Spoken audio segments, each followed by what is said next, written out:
Semuanya, pertanyaan seperti ini menarik karena menantang cara kita memahami siapa Tuhan dan bagaimana manusia bisa mengenalnya. Kalau diperhatikan, pertanyaan ini sebenarnya terbagi menjadi 3 bagian. Pertama, tentang hubungan antara keselamatan dan pengetahuan. Masuk surga dulu atau belajar dulu. Kedua, tentang hakikat keilahian.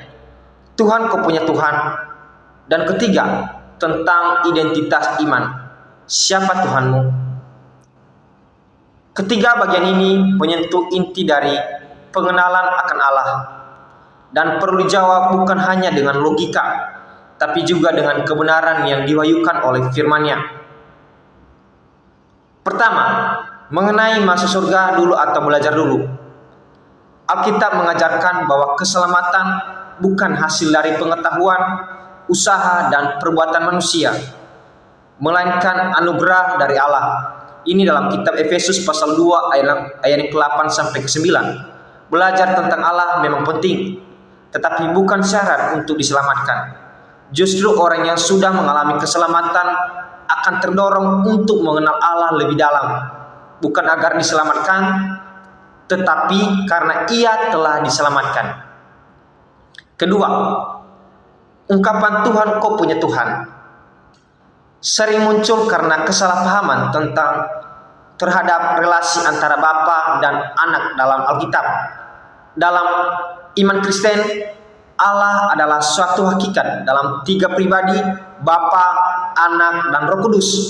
Ketika Yesus berbicara kepada Bapa, ia tidak sedang mengakui adanya Tuhan lain, melainkan menyatakan relasi kasih dan ketaatan dalam kesatuan ilahi. Dengan kata lain, bukan ada 2 Tuhan, melainkan satu Allah yang menyatakan diri dalam perbedaan pribadi dan fungsi dalam karya keselamatan.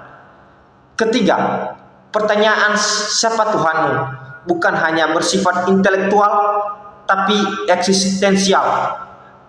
Menyangkut siapa yang menjadi pusat hidup seseorang.